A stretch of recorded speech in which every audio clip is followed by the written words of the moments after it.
Publisher says he's hearing interest in non-profit turn.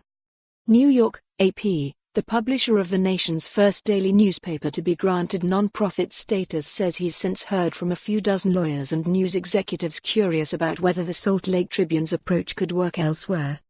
Tribune publisher Jon Huntsman learned earlier this month that the Internal Revenue Service had approved the paper's plan to become a public charity, which lets people claim tax deductions for donations to support its journalism. It's an intriguing new option for newspaper owners laid low by the industry's financial struggles, although there's some question about how widely the idea can spread.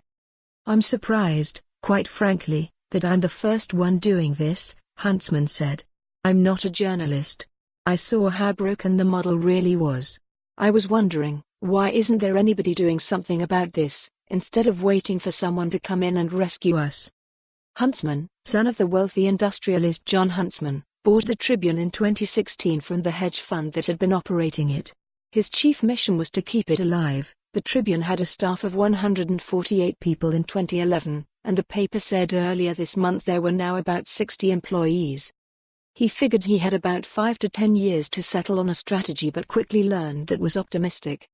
This was strictly about trying to figure out a pathway to sustainability, rather than figuring out a rate of return, he said. The Tribune's non-profit status requires Huntsman to transfer ownership to a public board of directors, with protections built in to ensure donations don't compromise the independence of its journalism.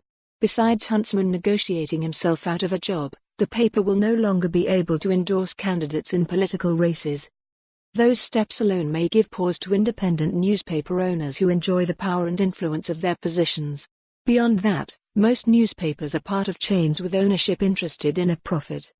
"It's not a panacea," said industry analyst Ken Doctor. The Tribune will be allowed to continue to sell advertising and charge for a subscription and individual copies. "Continuing on both tracks is crucial for the idea to succeed," Doctor said. "It's still possible for a newspaper to receive donations and grants even if it's not a non-profit, but the tax deduction is an important advantage. Utah may be particularly well suited to the non-profit approach, with a community that has indicated a willingness to support the paper," he said.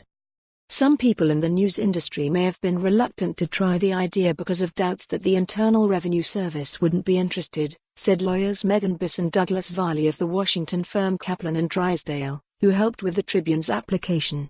But the IRS will listen to a good leg. For more on this story, visit the news article link.